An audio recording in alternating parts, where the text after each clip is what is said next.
오늘은 모세의 노래라는 제목으로 하나님 말씀 증거하겠습니다.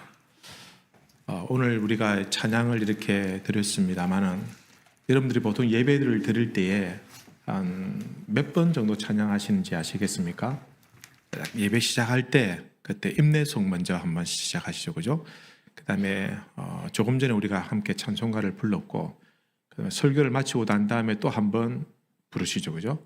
그래서 아무리 못해도 아무리 늦게 와도 3번은 부르게 되어 있습니다. 좀 일찍 오시면 더 찬양을 하실 수 있는데, 근데 우리 찬양대 같은 경우는 금방 한 번 더 불렀고 또 맨 처음 시작할 때 주와 그 다음에 기도송 또 마지막 송 이렇게 하면 4번을 더 부르니까 이제 7번을 부르게 되는 겁니다, 그죠?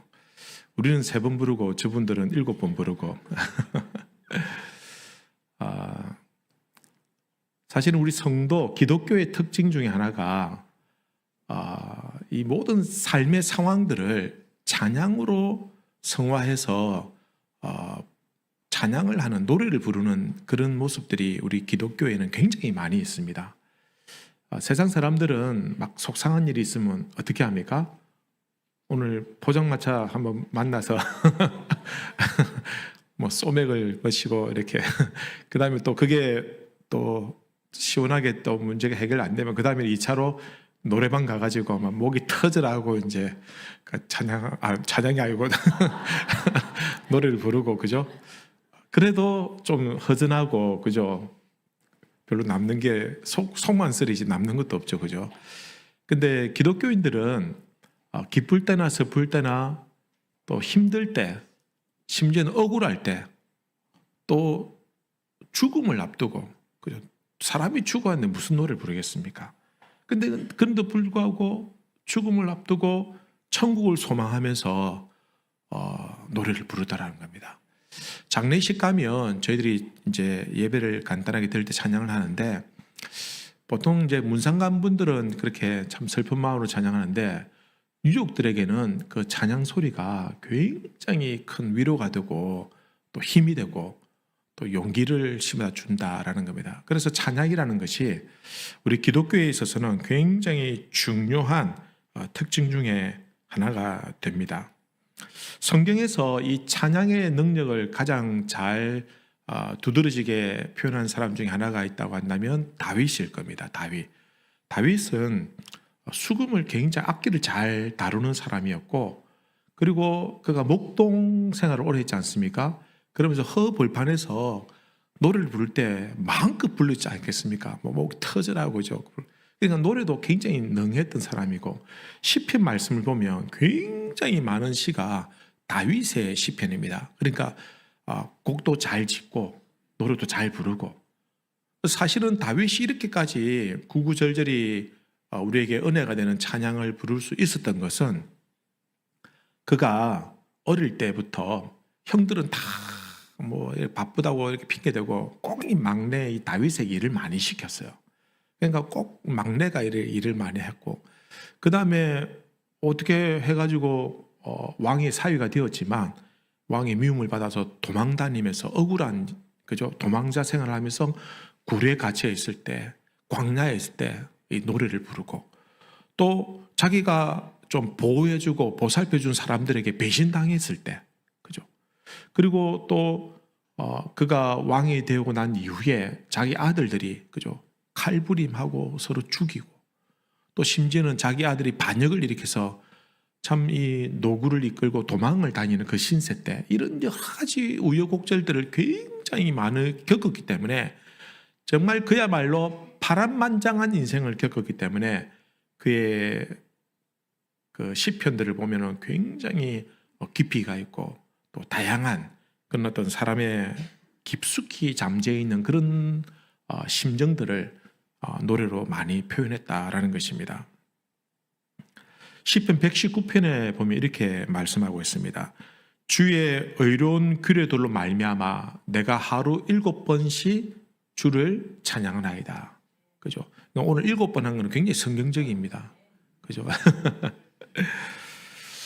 오늘 우리가 읽었던 시편, 출애굽기 15장을 보시면은 이 사실은 이 모세의 노래라고 합니다. 모세의 노래라고 하는데 이 굉장히 굉장히 장엄하고 굉장히 참 위대한, 정말 성경에서 손꼽히는 찬양 중에 하나가 이 모세의 노래입니다. 이스라엘이 홍해를 건너고 이 놀라운 기적 같은 일들을 경험하고 난 이후에 뒤따라오던 애굽의 군사들이 그 바다에 수장되는 것을 직접 눈으로 보고 그들이 하나님 앞에 손에 손을 잡고 200만 명이 넘는 이 백성들이 함께 찬양을 하고 있다라는 겁니다. 그래서 1절에 이렇게 그러면 이때에 모세와 이스라엘 자손이 이 노래로 여호와께 노래하니라고 이렇게 표현합니다. 사실 이스라엘 백성들이 처음부터 이렇게 이런 마음으로 노래했던 건 아니었어요. 그들이 처음 홍해에 딱 맞닥뜨렸을 때 앞에는 홍해고 뒤에는 애굽의 전차들이 죽이려고 뒤쫓아오고 있었고 도망을 가고 싶었지만 사방은 협곡이었고 도망갈 수 있는 진퇴양난의 그런 수세에 몰렸습니다. 그러니까 일부 백성들이 모세에게 달려와서는 애굽에 우리가 죽을 매장지가 없어서 이곳에 끌고 와서 우리를 죽이려고 하느냐, 도대체 이게 뭐냐 하면서 원망하고 불평하고 완전히 난리가 났었어요. 그런데 애굽의 백성들이 군사 쫓아오지만 홍해를 건넜습니다. 건너고 난 다음에 이제 이 모세의 노래로 함께 찬양을 하는 겁니다. 여러분, 이스라엘 백성들이 환경이 바뀌니까 노래도 달라지는 겁니다. 굉장히 죽을 위기가 되었을 때는 불평하게 되고 원망하게 되고 한숨이 먼저 나왔는데, 그러나 환경이 바뀌고 나니까 온 마음을 다해서 하나님을 찬양하고 있다라는 것입니다. 여러분, 어떤 때는 찬송이 먼저 나오기도 하지만 우리가 신앙생활 하다 보면 어떨 때는 환경 때문에 한숨이 먼저 나오기도 하고 환경 때문에 기도보다는 걱정이 먼저 될 때가 많이 있지 않습니까? 이런 환경이 우리의 노래를 결정하게 하면 안 됩니다. 환경이 우리가 찬양하게 하고 우리가 불평하게 하고 그렇게 하도록 내버려 두어서는 절대로 안 된다는 것입니다. 찬양했다가 원망 불평하다가 그렇게 환경에 따라 달라지면 우리가 환경에 휘둘리는 사람이 되는 겁니다. 우리 그리스도인들은 환경을 능가하고 환경을 이끌어가는 사람들입니다. 그래서 우리의 환경에 따라서 노래가 달라지는 것이 아니라 우리의 신앙이 우리의 믿음에 따라서 노래가 달라져야 되는 겁니다. 믿음이 우리의 상황을 결정하게 만들고 믿음이 우리의 행동을 결정하게 만들고 믿음이 우리의 노래를 결정하게 만들어야 된다라는 것입니다. 여러분, 한번 상상해 보십시오. 이스라엘 백성들이 그 푸른 홍해 바다를 배경으로 이 자유를 얻은 이 200만 명의 남녀노소가 모세를 따라서 손을 들고 여호와 하나님을 찬양하고 있습니다. 얼마나 웅장하고 얼마나 가슴 벅찬 그런 감격의 눈물이 흘렸겠냐라는 것입니다. 오늘 우리는 이 모세의 노래를 좀 살펴보면서 단순히 2000년 전에 3000년 전에 불렀던 그러한 한 백성들의 노래가 아니라 오늘 이 시대를 살아가는 우리 인생도 마치 홍해 같은 어려운 문제를 만날 때가 있고 고난을 당할 때가 있는데, 그럼 우리는 오늘 이 말씀을 통해서 우리는 어떤 노래를 불러야 되냐, 우리가 부르는 노래는 어떤 노래가 되어야 될지 말씀을 통해서 함께 몇 가지 은혜를 나누고자 합니다. 첫 번째는 모세가 불렀던 이 노래는 승리의 노래였습니다. 한번 따라해 보시겠습니까? 믿음으로 이긴 승리의 노래입니다. 이스라엘 백성들이 홍해 해변에서 이토록 목청껏 기쁨의 노래를 부를 수 있었던 것은 그 절망적인 그 장애물을 건너고 통과했기 때문이었습니다. 출애굽기 14장 앞의 장의 상황을 살펴보면 그들은 수세에 몰렸습니다. 꼭 죽음의 위험 앞에 놓이게 된 겁니다. 그때 모세가 지팡이를 들고 저 바다를 향해서 손을 내밀 때에 기적이 일어났습니다. 홍해 바다가 갈라지는 겁니다. 밤새도록, 성경을 자세히 보면 밤새도록 한순간에 쫙 갈라진 게 아니라 밤새도록 동풍이 강하게 불어오면서, 여러분 태풍 같은 그런 동풍이 불어오면서 이 물살을 갈라지게 하는 겁니다. 여러분, 우리가 바다를 보면 굉장히 거센 파도가 일어날 때 보면 바람이 세게 불지 않습니까? 어마어마하게 바람이 거세게 불어도 그 파도가 일렁이는 그 정도인데 이런 바다가 갈라질 정도면은 그야말로 어마어마한 그런 어떤 광풍이 불어오고 있었다라는 겁니다. 그렇게 동풍이 강하게 불 때 바다가 갈라지는데 한순간에 쫙 갈라지는 게 아니라 서서히 물결이 뒤로 물러나서 그리고는 아주 높은 벽을 이루게 되는 겁니다. 물벽을 이루는 겁니다. 그리고는 강한 바람이 그 물벽이 넘어오지 않도록 아주 강하게 불면서 버티고 있는 그 상황입니다.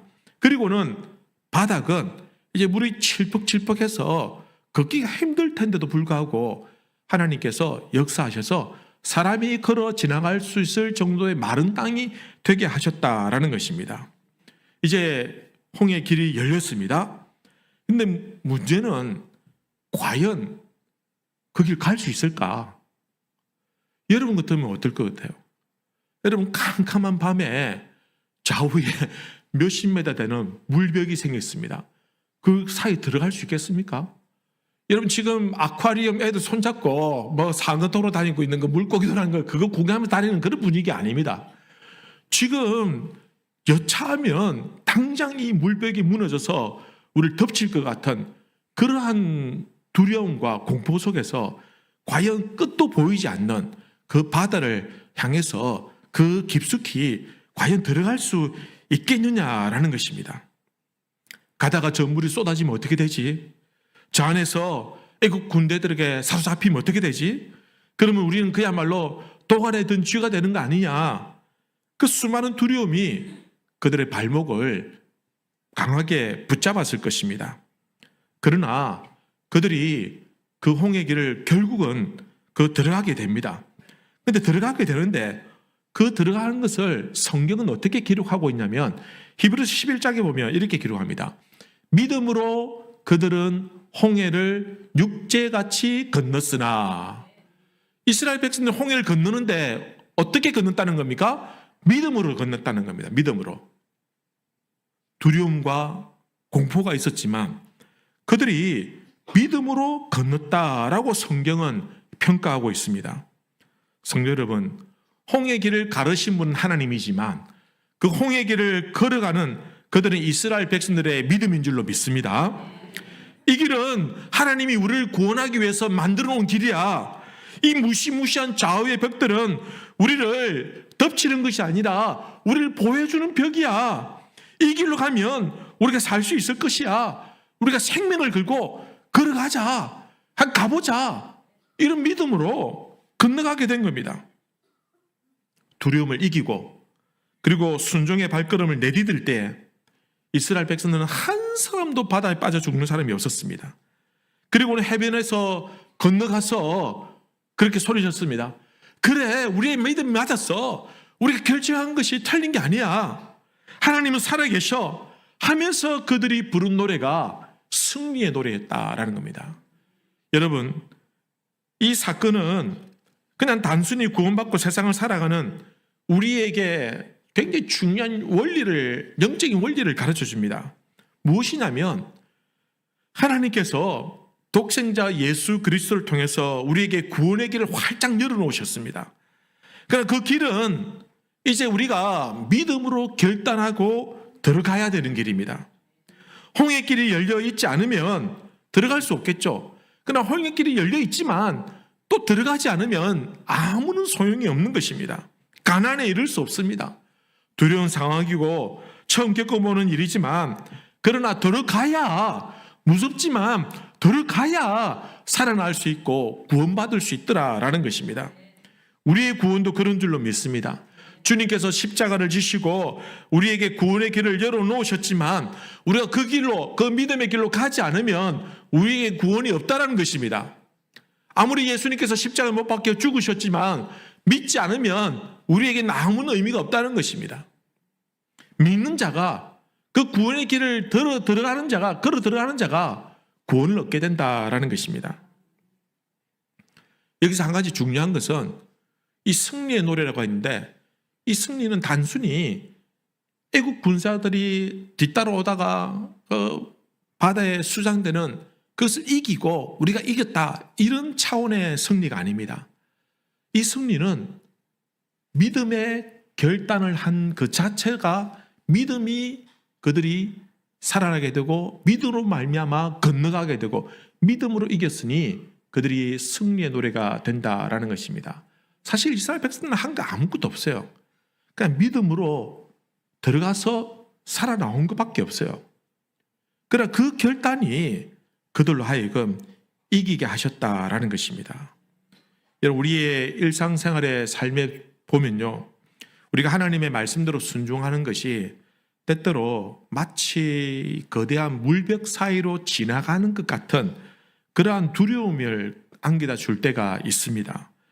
믿음으로 결단하고 산다는 것이 쉽지 않은 시대를 우리가 살아가고 있는 것은 분명합니다.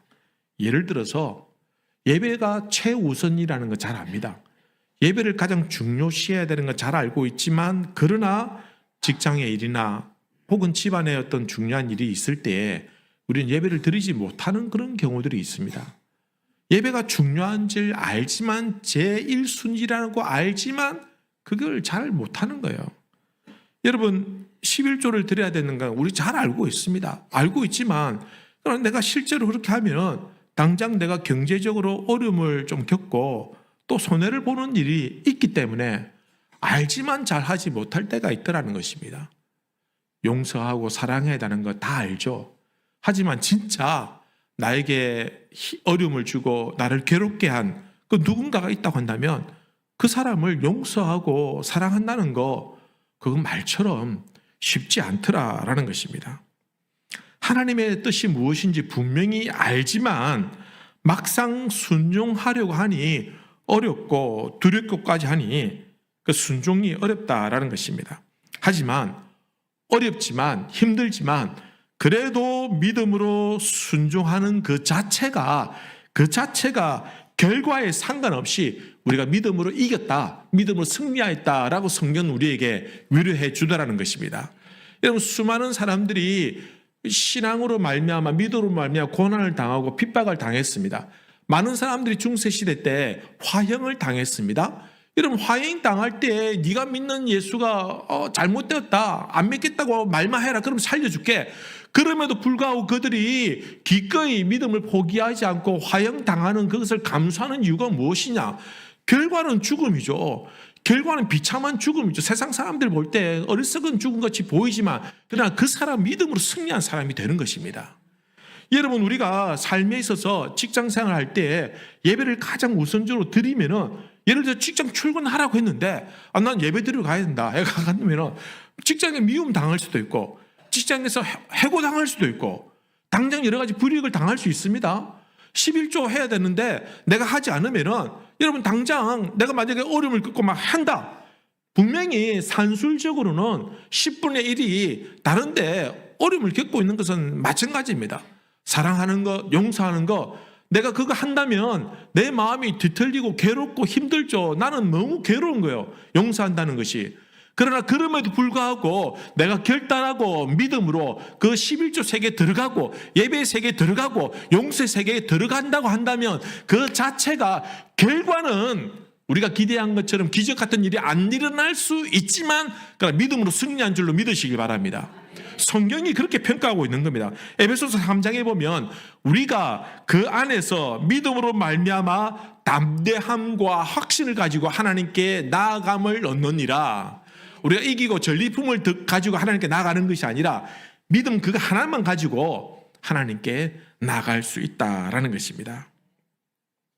어떤 사람이 큰 시험을 만났습니다. 그래서 기도했습니다. 하나님, 이 문제를 제발 좀 해결해 주십시오. 근데 문제가 해결되지 않는 거예요. 그래서 또 기도했습니다. 하나님, 자, 이 문제를 아예 없애주십시오. 근데도 이 문제가 없어지지 않는 겁니다.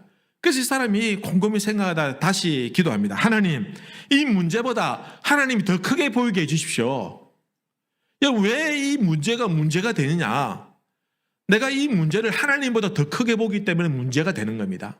그러나 하나님을 더 크게 보면 이 문제는 더 이상 문제가 되지 않더라는 것입니다.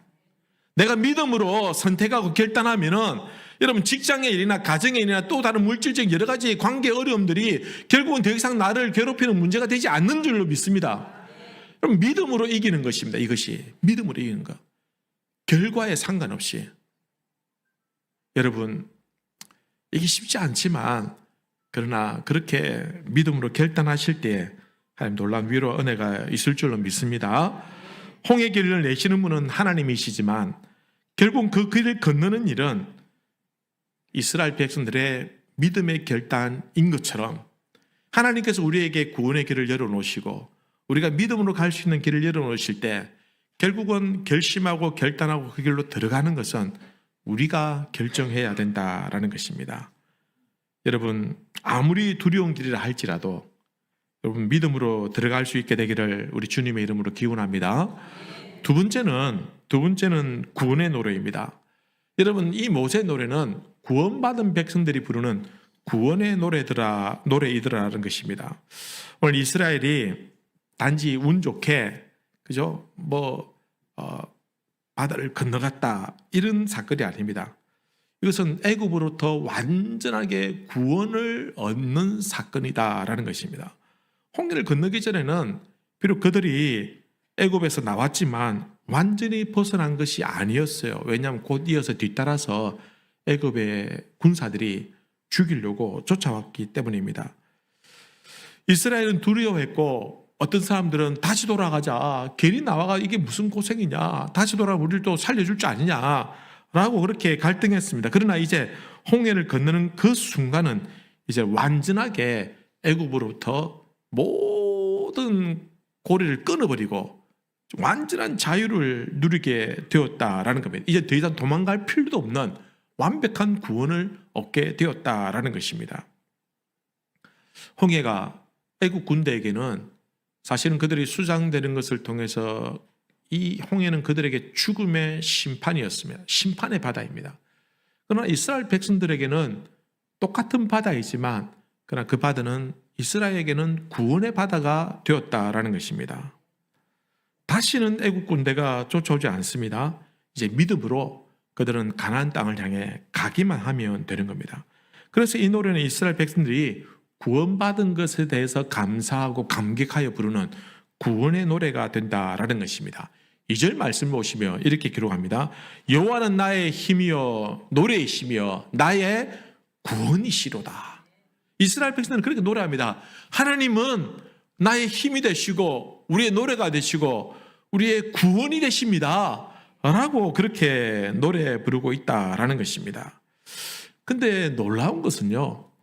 성경에서 이 노래를 신약 성경에서 거론할 때가 있습니다. 언제 하냐면 주의 천사가 하나님 말씀을 통해서 마지막 때, 이 세상 마지막 종말의 때에 우리가 하나님의 무서운 심판 앞에 섰을 때에 그때의 구원을 받는 그 상황과 그 장면과 이 홍해를 건넌 이스라엘의 상황과 비슷하다, 똑같다라고 평가해 줍니다.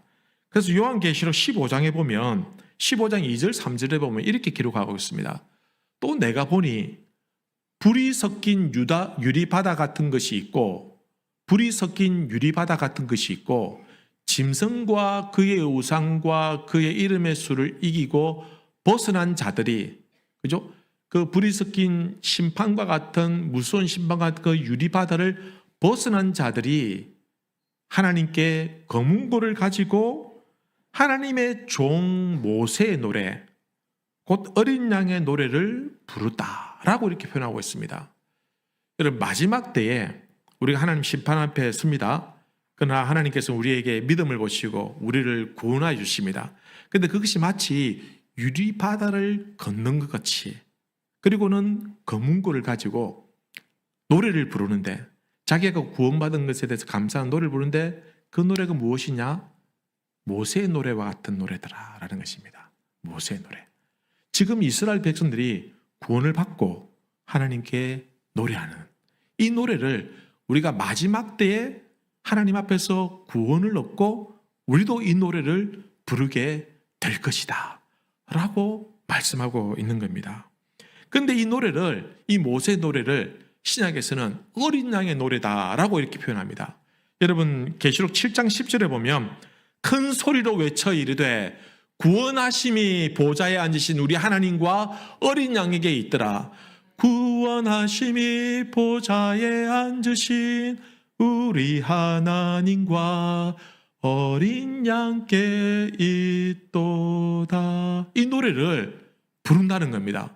그러니까 모세는 그의 백성들과 함께 하나님을 노래합니다. 하나님이 우리의 힘이 되시고 하나님이 우리의 요새가 되시고 하나님이 우리의 구원이 되십니다 라고 노래하고, 우리는 마지막 때에 예수님이 우리의 구원이 되시고 우리의 힘이 되시고 우리의 능력이 되십니다 라고 부르니 그 노래는 모세의 노래가 아니라 어린 양의 노래가 된다라고 말씀하고 있는 겁니다. 사랑하는 성도 여러분, 우리도 이 노래를 부를 줄로 믿습니다. 이 노래를 부르는 주의 백성들 되시길 바랍니다. 왜 어린 양의 노래입니까? 예수님께서 우리를 위해서 십자가에 못 박혀 죽으시고 우리에게 구원의 길을 열어놓으시고 우리가 이 노래를 결국은 부르게 될 것이니 오늘 이 말씀은 우리에게 구원의 노래가 된다라는 것입니다. 나의 힘이요 노래이시며 구원이시로다. 여러분, 구원하심이 보좌에 앉으신 하나님의 어린 양에게 있도다. 언젠가는 우리가 하나님 앞에 섰을 때에 우리의 구원에 감사하고 감격하여 우리가 다 함께 이 노래를 함께 부를 줄로 믿습니다. 마지막 세 번째는 어떤 노래냐? 새 출발의 노래인데 새 생명을 얻은 사람들이 부르는 새 출발의 노래가 된다라는 것입니다. 여러분, 이 본문 상황을 사도 바울이 재미있는 관점에서 이 성경 말씀을 풀이한 적이 있습니다. 어떻게 하냐면 고린도전서 10장에 보면은 형제들아 나는 너희가 알지 못하기를 원하지 아니하노니, 이 말은 뭡니까? 너희가 반드시 알아야 된다. 그게 뭐냐면 우리 조상들이 다 구름 아래에 있고 바다 가운데로 지나며 모세에게 속하여 다 구름과 바다에서 무엇을 받았다? 세례를 받았다. 사도 바울이 그렇게 얘기하는 거면, 여러분 꼭 기억하십시오. 여러분들의 조상들이, 그러니까 지금 출애굽에 있는 모세의 시대 사람들입니다. 여러분의 조상들이 구름 기둥과 바다를 지나면서 세례를 받았습니다 라고 말하고 있는 겁니다. 그러니까 이 홍해를 건너는 게 신약 성경에서는 영적으로 번역할 때 세례를 받았다라고 말하는 겁니다. 여러분 그렇게 보면 모든 이 이스라엘 백성들이 바다를 건너갑니다. 바다를 건너가는데 이전에 노예 생활했던 거, 이전에 우상 섬겼던 거, 이전에 애굽에서 그렇게 노예 건성을 살았던 거, 이 모든 것들이 바다를 건너면서 모든 것들을 다 벗어버리고 던져버리고 이제는 건너감으로 말미암아 새 사람이 되었다라는 그런 영적 의미를 가지고 새 출발하게 되는 것입니다. 여러분, 세례라는 것은 어떤 것입니까? 세례는 죄를 씻는다라는 그런 뜻을 가지고 있습니다. 죄를 씻는다, 그죠? 이 세례를 헬라어로 밥티조라는 단어를 씁니다. 물에 담그다, 물에 잠기다라는 뜻을 가지고 있습니다. 그래서 물에 잠김으로 말미암아 영적으로 죄를 씻는다라는 것이죠. 그래서 침례교와 또 일부 교회에서는 완전히 물에 잠기는 세례를 합니다. 침수 완전히, 그죠? 하고, 그다음 우리 장로교를 비롯해서 그런 교회들은 물을 뿌리거나 아니면 물을 붓는 이런 어떤 살수레나 아니면 관수레 이런 식으로 세례를 행합니다. 근데 중요한 것은 물의 양이 아닙니다. 물의 양이 아니라 중요한 것은 세례를 통해서 내가 예수 그리스도와 영적으로 연합되고 하나가 되는 것, 그로 말미암아 내가 죄를 씻는 것, 이것이 가장 중요한 세례의 의미가 되는 것입니다. 어쨌든 세례를 통해서 물 아래로 지나갈 때, 건너갈 때 나의 과거와 나의 옛 모습과 나의 모든 것들이 이전에부터는 다 바다에서 장사되고 죽어버리고 이제 나는 새롭게 일어나는 거, 이게 진정한 세례의 의미가 되는데, 모세와 이스라엘 백성들이 그렇게 구원을 받았다라고 말씀하고 있는 겁니다. 여러분들은 영적으로 홍해를 건너셨습니까? 여러분 정말 진정한 영적인 의미에서 세례를 받으셨습니까? 나의 어떤 옛 모습들, 나의 교만들, 나의 혈기들, 나의 세상적인 그런 욕심들, 욕망들, 이 모든 것들을 그 홍해에 다 수장시켜버리고 나는 새 사람으로 새 출발하고 있냐라는 말씀입니다. 내가 여전히 교회는 다니고 있지만 여전히 애굽 땅에 한 발 걸쳐놓고, 그죠? 내 마음과 생각은 여전히 애굽을 향하여 있진 않는지, 모세의 노래를 좋아하지만 세상의 노래도 심취해 있는 그런 사람은 아닌지. 여러분, 애굽에서 나왔으면 애굽을 떠나야 됩니다. 애굽에서 나왔으면 떠나야 된다는 것입니다. 내가 그리스도인이 되었다고 한다면, 내가 예수를 믿는 사람이 되었다고 한다면 이제 옛사람은 벗어버리는 것이 당연하다, 마땅하다라는 것입니다. 하나님은 우리가 영적으로 모두가 다 홍해를 건너기를 원하십니다. 이제 예전에 참 마귀의 종로로 타던 그 옛사람을 과감하게 수장시켜버리고 이제 하나님의 나라를 위해서 하나님의 나라에 살 수 있는 그 백성으로서 승리의 노래를 부르고 구원의 찬송을 부르는, 그렇게 새 출발하기를 하나님은 우리에게 원하시고 있다라는 것입니다. 여러분, 새롭게 출발하는 것을 무서워하거나 두려워하지 마십시오.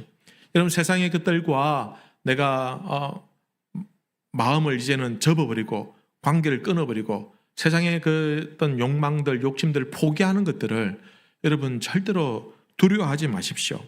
왜냐하면 하나님께서 우리 앞서 우리를 인도하시기 때문에, 하나님께서는 그의 백성들을 가장 안전하고 가장 좋은 길로 반드시 인도해 주신다라는 것입니다. 내일 이스라엘 백성들이 그 다음날 무슨 일이 일어날지 아무도 알지 못했습니다. 이스라엘 백성들은 아직 그 다음날 무슨 일을 겪을지 아무도 모릅니다. 우리도 마찬가지 아닙니까? 우리도 내일 무슨 일이 일어날지, 내일 내가 누구를 만나게 될지, 내가 경험해보지 못한 문제들이 무엇인지 우리는 모르지만, 그러나 놀라운 것은 하나님께서는 알고 계신다는 겁니다. 왜냐하면 성경에 보니까 이스라엘 백성을 제일 앞서 누가 갑니까? 구름 기둥이 가는 겁니다. 하나님께서 가장 먼저 그 광야길을 가면서 무슨 일인지 다 알고 계십니다. 그러니 이 백성들은 그 구름 기둥만 쳐다보고 믿음으로 가면 되는 것처럼 오늘 우리도 마찬가지입니다. 우리가 영적으로 새 출발하고 새로운 인생을 살고자 할 때 이전의 생활 습관들, 예정의 것들을 내려놓고 새로운 믿음의 길을 간다는 것이 두렵고 무섭기도 하고, 참 내가 해낼 수 있을까? 내가 정말 이렇게 살다가는 좀 어쩌면 내가 좀 피해볼 수도 있고 어려움 당할 수도 있는데 할 수 있을까? 그렇게 할 수 있다는 것입니다. 왜냐하면 우리 앞서서 하나님께서 먼저 행하시기 때문에. 여러분, 하나님께서 먼저 앞서시고 우리가 보지 못한 것들을 하나님은 다 보시고 다 알고 계시기 때문에 두려워할 이유가 없다는 것입니다. 여러분, 믿음이라는 것은 무엇이냐? 내가 모든 것을 아는 것이 믿음이 아니라 모든 것을 알고 계시는 그 하나님을 신뢰하는 것이 믿음입니다. 모든 것을 알고 앞서 행하시니 그 하나님을 믿고 의지하는 것이, 그것이 진정한 참된 믿음이 된다라는 것입니다. 여러분, 어떻게 사는 것이 좋을까요? 저는 두 가지로 여러분께 고민하고 싶습니다. 첫 번째는 영적으로, 그죠? 우리가 새 출발한다라고 할 때 다른 중요한 것들도 많지만 저는 예배 생활에 있어서 여러분들이 꼭 이렇게 마음에 한번 결심을 하셨으면 좋겠습니다. 우리 인생에서 가장 중요한 것은 예배입니다. 예배가 바로 서면 다른 것들도 같이 따라서 잘 될 가능성이 많아요. 그런데 예배가 무너지면은 하나님을 떠날 수도 있다라는 것입니다. 여러분, 내가 어쨌든 간에 예배를 드리고 아무리 힘들어도 내가 예배 현장에서 하나님을 찬양하면은, 그러면은 내가 잠시 힘들고 어려움이 있고 좌절할 수 있고 넘을 수도 있고 실패할 수도 있지만, 그러니까 예배가 바로 서 있으면 다시 회복하고 다시 일어설 수 있더라는 것이죠. 그러니까 예배가 서지 않으면은 얼마든지 내가 하나님을 떠날 수도 있고 믿음의 길과는 전혀 다른 길을 갈 수도 있기 때문에, 그러면 예배 생활에 꼭 승리하시기 바랍니다. 두 번째는, 여러분, 우리가 도덕적으로, 영적으로 우리가 신앙인이고 그리스도인이라고 한다면 여러분, 세상 속에서 빛과 소금으로 살아야 됩니다. 그러면은 우리가 모든 면에 있어서 성인군자처럼 완벽하게 의로운 사람처럼 살면 좋겠지만 그게 쉽지 않지 않습니까? 어렵잖아요. 하지만 단 하나만이라도 내가 내 삶 속에서 필요한 부분들, 부족한 부분들이 있다고 한다면 단 하나만이라도 그 붙잡고 그렇게 다시 시작할 수 있으면 좋겠습니다. 어떤 사람들에게는 여러분 정직하게 사는 것이 그저 필요한 사람일 수도 있고, 어떤 사람에게는 말을 바르게 하는 것들이, 말로서 관계가 무너지고 어려움 당하고 말로서 참 상처받기 쉬운데, 그러니까 내가 말 한마디는 내가 이제 바로 하겠다, 내가 출발하겠다, 이런 마음을 갖는 거. 어떤 분들은 동료들과의 관계가 어려움이 있다고 한다면 거기서 내가 이것만큼은 내가 바로 한번 해보자, 여기서만큼 내가 새로운 사람으로 새 출발하겠다, 이런 각오와 결단들이 여러분들에게, 우리에게 일어나게 되기를 바랍니다. 여러분, 말씀을 정리하겠습니다.